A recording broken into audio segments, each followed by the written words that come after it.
Здравствуйте, мои дорогие подписчики! Добро пожаловать на наш канал! Не забудьте подписаться на наш канал, чтобы быть в курсе новых видео. Ожидая Дилана Берана, он внезапно открывает глаза. Дилан смущается от радости и целует его, не в силах сдержать слез. Как только Баран приходит в сознание, он спрашивает о Чинаре. Дилан говорит, что ему, как и всем остальным в особняке, было очень интересно о вас. Когда Баран говорит, что не помнит, что произошло, нас спас Дилан. Тарык говорит: «Не утомляйтесь, я сейчас позвоню врачу», и выходит из комнаты. Когда он выходит и сообщает господину Кудрету, все счастливы и вокруг царит праздничная атмосфера. В тот момент, когда приходит врач, Дилан говорит: «Доктор, я шла к вам». Баран проснулся, поговорил со мной, и они вместе идут к Барану. Леди Азади молится за спасение Барана, и хотя все говорят «надеюсь на это», она отмечает, что если Джейда не существует, Дилан будет опустошен. Когда Чинар Баран спрашивает моего дядю, произойдет ли что-нибудь, он говорит: «Не волнуйся, моя дорогая, он не будет Берфином».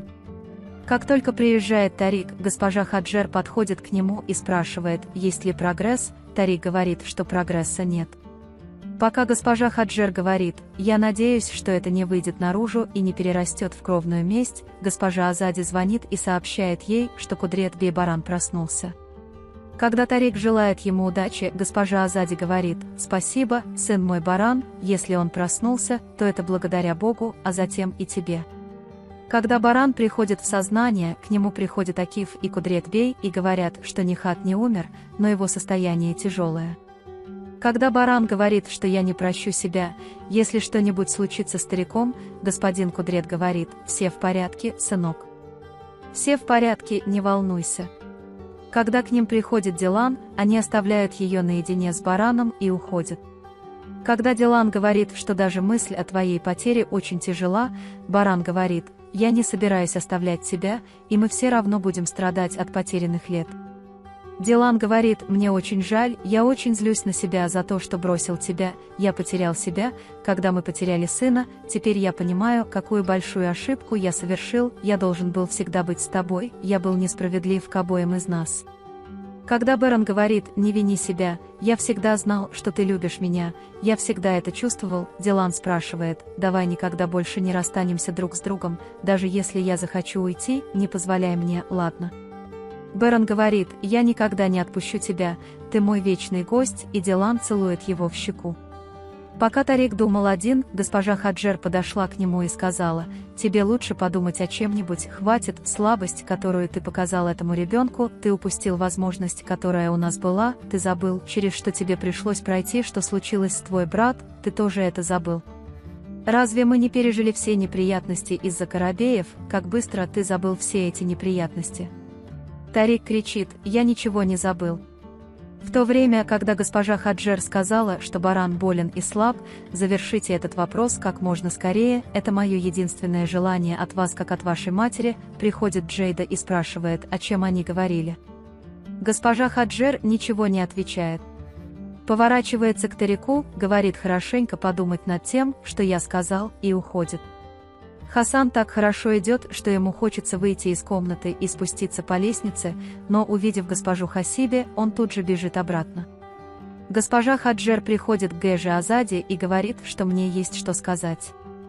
В тот момент, когда она говорит: «Если вендетта начнется из-за того, что Тарик стрелял в Нихата», госпожа Азади немедленно прерывает ее и не начинает: «Если что-то подобное произойдет, мы за этим стоим. Что бы ни случилось в прошлом, оно произошло, но…» Когда Тарик говорит, что наш долг защищать Карабея, госпожа Хаджер говорит: «Тогда хорошо», и встает. Пока Дилан кормит Барана, ей это не очень нравится, и она говорит ему, что ты лекарство и для моей души, и для моей жизни. Когда он выглядит задумчивым, Дилан спрашивает, и Баран говорит: «Пока я спал, мне приснился сон, ты и Чинар были там, это был очень красивый сон, кажется, я вернулся благодаря ему. Я никогда не думал, что Баран Чинар займет такое место в нашей жизни, конечно, у нашего сына есть особое место, но когда он говорит, что Чинар, кажется, заполняет эту пустоту, Дилан говорит, что он согрел мое сердце так же, как и я». Затем, хотя Барану это не нравится, силой Дилана он вынужден съесть суп. Пока Берфин и Чинар пекут печенье для барана, Чинар умоляет Берфина пойти в больницу. Он говорит, что это будет нехорошо, но если хочешь, я могу заставить тебя пообщаться с ними в видеочате. Берон не хочет есть еду, а Дилан не позволяет, он говорит, что все это закончится, я не хочу никакого нытья, да ладно. Звонит телефон Дилана, это Берфин. Берфин говорит, что Чинар очень настойчив и дает ему телефон. Потом, когда Берфин говорит им, что я хочу приехать туда, но моя тетя не разрешает, Дилан говорит, что твоя тетя права, они тебя сюда не пустят. Сказав несколько слов, которые понравятся Чинару, они улыбаются и вешают трубку. Когда Дилан вешает трубку, он говорит барану: «Ты видел, о чем думал баран своим маленьким сердечком? Он не только в наших сердцах, но мы счастливы, что у нас есть место в его сердце». Затем Чинар и Берфин приносят приготовленное ими печенье дамам Хаджер и позволяют им попробовать его. Пока Тарик наблюдает за невиновностью Чинара и улыбается, он внезапно вспоминает, что Хаджер Ханем сказала ему в последний раз, а затем вспоминает время, когда бывший муж Хаджер Ханем жестоко обращался с ним. Он помнит, как его избили, когда он пытался помешать Берфину избить его за спиной. Джейда пробует печенье и спрашивает Берфина: «Ты положил в него слишком много сахара?» «Я не могу его есть, ты знаешь такие вещи, но все равно спасибо». Тарик до сих пор помнит тот случай, когда отчим забил его до смерти ремнем, и он потерял сознание. Мысленно он думает, что Джейда сказала: «Я хочу лечиться, Тарик, пожалуйста, давай лечиться, не кради у меня эту мечту». Затем, когда она встает с того места, где сидела, Джейда кричит, куда идет Тарик, но не получает ответа. Чинар бежит за ним. Берон беспокоится, что Дилан не спит. Дилан говорит, что мне кажется, что если я посплю, произойдет что-то плохое. Когда Берон говорит, что ничего не произойдет, иди спать, Дилан спрашивает: «Я правда не хочу спать, дай мне немного подышать воздухом, ты чего-нибудь хочешь?» и уходит. Чинар умоляет: «Ты следуешь за Тариком и идешь к моему дяде Барану. Пожалуйста, позволь мне тоже пойти». Тогда мой отец-герой сказал: «Ты лучший отец в мире, как ты спас моего дядю Барана». Тарик не может причинить ему вреда, он сажает его в машину и говорит: «Давай». В этот момент Берфин спрашивает, в больнице ли он, и Азади Ханем отправила одежду Барану и Дилану. Он спрашивает, могу ли я пойти с вами, и садиться в машину. Когда Дилан проявляет чрезмерный интерес к Барану, а Баран говорит: «Ты меня испортишь», Дилан всегда говорит: «Ты собираешься меня испортить». Они подходят очень близко, поправляя подушку Барана. Когда Чинар приходит в комнату и говорит: «Смотри, я принес тебе свои цветные карандаши», Баран говорит: «Ты хорошо справился, добро пожаловать». Затем, когда Баран говорит Тарику: «Ты спас мне жизнь, я обязан тебе жизнью», Чинар обнимает его за ногу, говоря: «Я мой героический отец». Кит Тарик просто преувеличивает. Когда он говорит: «Я сделал то, что должен был сделать», Баран говорит: «Я знаю, что вы сделали». Необходимое предупреждение было дано семье Нихата, иначе они найдут меня прямо перед собой. Тарик говорит спасибо и пойдем, Берфин придет. Когда Азади Ханем говорит, что она отправила тебе одежду, Чинар так быстро возражает. Берфин встречает Акифа при выходе из больницы и говорит, что Чинар очень привязан к Барану и Дилану, и они подходят друг к другу. Акиф тогда спрашивает Ипек: «Она просила меня убедить тебя, что ты делаешь, вернешься». Когда Берфин молчит, он уходит, потому что ему нужно куда-то поискать. Берон обеспокоен неуступчивостью Дилана и зовет его к себе. Дилан ложится рядом с ним и говорит, что, находясь с тобой, он обретет покой во всей этой сложности. Берон обнимает и целует ее, и они засыпают. Берфин внезапно чувствует себя неловко, когда кто-то прикасается к ней и спрашивает дорогу, а Акиф догоняет и отсылает мужчину. Когда он спрашивает Берфина, в порядке ли он, Берфин внезапно подходит к нему и говорит: «Мне пора». Акиф говорит: «Я оставлю тебя в покое», но уходит быстро, потому что хочет немного прогуляться. Акиф тут же звонит своему другу и просит выяснить, где находился Берфин Карабей во время пропажи.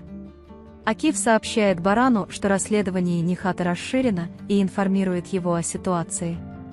Когда Дилан приходит с едой Барана, Баран говорит: если ты не будешь это есть, я не буду это есть.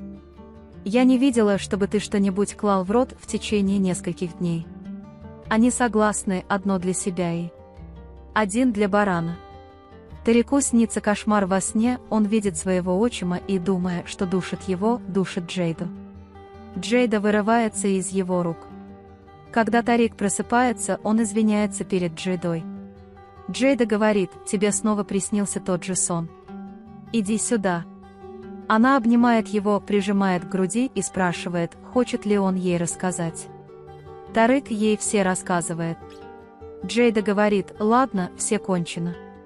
Если бы он не выгнал тебя из особняка из-за твоего отца-негодяя Хасана Карабея, этого бы не произошло, и кто знает, возможно, мы даже сделали бы это. Был ребенок. Баран рисует карандашами, которые принес Чинар, и Дилану очень нравятся его рисунки. Когда Дилан выходит из комнаты и обнаруживает стоящего барана, они спорят по этому поводу. Бэрон хочет поехать в особняк после того, как врач скажет, что тебя можно выписать, но Дилан убеждает его, что лучше лежать в больнице, только поправляйся немного, и мы немедленно поедем в особняк. Пока Дилан хочет помочь ему, Бэрон притворяется, что ему больно, и пугает Дилана. Чинар приезжает навестить барана и занят делами. Они приносят приготовленное ими печенье и шоколад. Берфин выходит из комнаты и говорит, что скоро здесь будут моя мать и брат. Чинар предлагает печенье Дилану и барану и спрашивает, нравится ли оно им. Затем, когда мой дядя Бэрон спрашивает меня, написал ли он картину, баран отвечает, что да, и дает ее ему.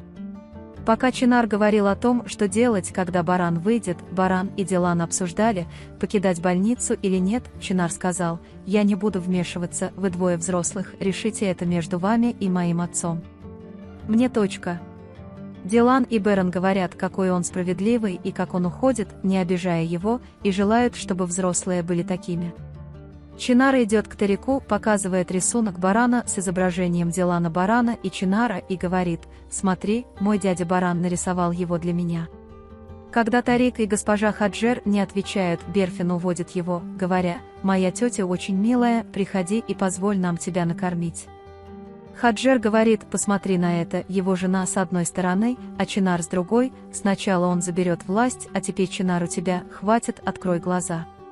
Дилан Бэрон просит медсестру дать ему лекарство, потому что ему больно. Госпожа Хаджер говорит Тарику, что я заберу ребенка и уйду, так что делайте то, что должны.